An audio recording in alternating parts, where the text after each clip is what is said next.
Welcome to It Takes Energy, presented by Energy Transfer, where we talk all things oil and natural gas. Oil and gas drive our economy, ensure our country's security, and open pathways to brighter futures. Did you know that the majority of progress the U.S. has made in reducing emissions over the past decade has come from the oil and gas industry? With more electrical power generation now coming from natural gas versus coal, the air we breathe today is cleaner than it has been since the 90s, according to a report from the EPA. Clean-burning natural gas is also a reliable source of power for more than just our electrical grids. It is also used to power data centers, hospitals, schools, and so much more. Look around, and you'll see the essential role oil and gas plays in our lives. Our world needs oil and gas, and people rely on us to deliver it. To learn more, visit energytransfer.com. Bonjour, ici Patrick Pierrat, éditeur d'Info Bref. Voici l'essentiel des nouvelles en ce mercredi 7 mai.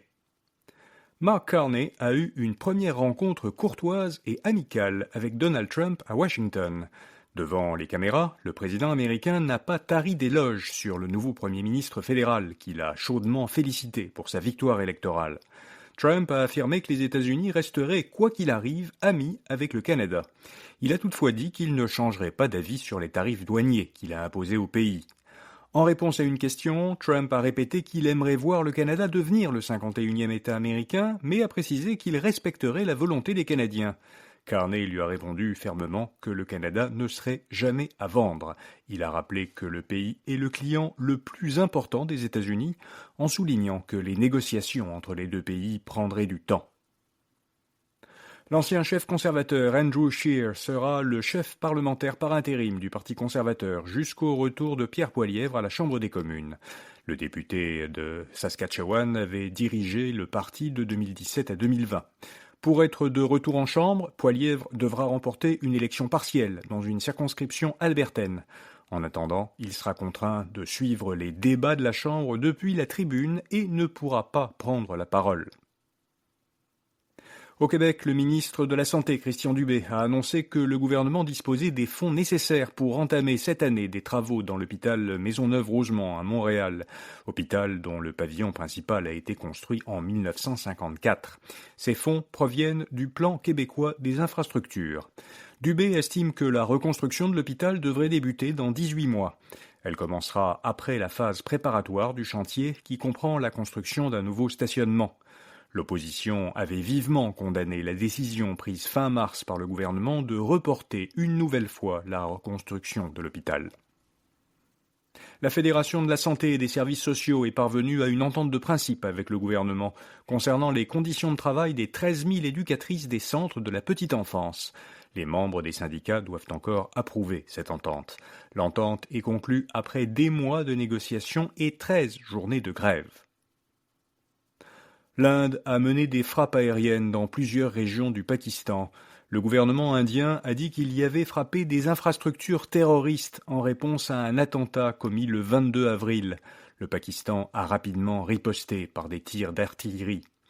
L'attentat s'était produit au Cachemire, une région que se partagent l'Inde, le Pakistan et la Chine. 26 hommes avaient été tués dans la partie du Cachemire qui est administrée par l'Inde. L'Inde a accusé le gouvernement pakistanais d'être impliqué dans l'attentat. Cet attentat a déclenché une escalade militaire entre l'Inde et le Pakistan qui s'étaient séparés en 1947. Hydro-Québec a dévoilé des initiatives pour ajouter d'ici 10 ans à son réseau 3000 MW d'énergie solaire. Le PDG de la société, Michael Sabia, a expliqué que le solaire est une source d'énergie complémentaire qui a un potentiel très intéressant. L'une des initiatives est le lancement d'un premier appel d'offres pour construire des parcs solaires qui totaliseraient 300 MW et seraient raccordés au réseau d'Hydro-Québec. La société prévoit par la suite des projets de plus grande envergure.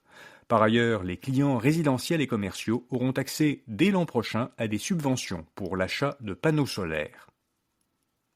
L'économie canadienne s'est tournée en mars vers d'autres pays que les États-Unis. Selon Statistique Canada, les exportations canadiennes vers les États-Unis ont baissé en mars d'environ 6% par rapport au même mois l'an dernier. C'est en mars que de nouveaux droits de douane sont entrés en vigueur. L'agence fédérale souligne que cette baisse a été presque entièrement compensée par une augmentation de 25% des exportations du Canada à destination d'autres pays. La start-up montréalaise Extera Solutions Carbone obtient un financement de 20 millions de dollars. Le tour de financement a été mené conjointement par Clean Energy Ventures, une firme américaine de capital de risque, et BDC Capital. Le gouvernement du Québec a participé au financement. Extera développe une technologie qui permet de capter et d'emprisonner le CO2 en transformant en matériaux solides réutilisables des résidus de certaines industries, comme l'industrie minière. L'entreprise prévoit de construire au Québec en 2027 une première usine de traitement des résidus miniers amiantés. La plupart des employés utilisent l'intelligence artificielle et ils le font souvent d'une manière inappropriée. Selon une étude menée dans plusieurs pays par des chercheurs de l'université de Melbourne en Australie, 58% des employés utiliseraient régulièrement l'intelligence artificielle au travail. Mais parmi les employés qui l'utilisent, environ la moitié s'en sont servis de manière inappropriée. Ils ont par exemple téléversé dans des outils d'IA des informations sensibles au sujet de leur employeur, ou ils ont utilisé, dans le cadre de leur travail, des réponses de l'IA sans en vérifier la validité. Voilà, vous savez l'essentiel. Bonne journée et à demain matin. Welcome to It Takes Energy, presented by Energy Transfer, where we talk all things oil and natural gas. Oil and gas drive our economy, ensure our country's security, and open pathways to brighter futures. Did you know that the majority of progress the U.S. has made in reducing emissions over the past decade has come from the oil and gas industry? With more electrical power generation now coming from natural gas versus coal, the air we breathe today is cleaner than it has been since the 90s, according to a report from the EPA. Clean-burning natural gas is also a reliable source of power for more than just our electrical grids. It is also used to power data centers, hospitals, schools, and so much more. Look around, and you'll see the essential role oil and gas plays in our lives.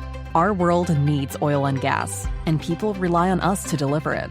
To learn more, visit energytransfer.com.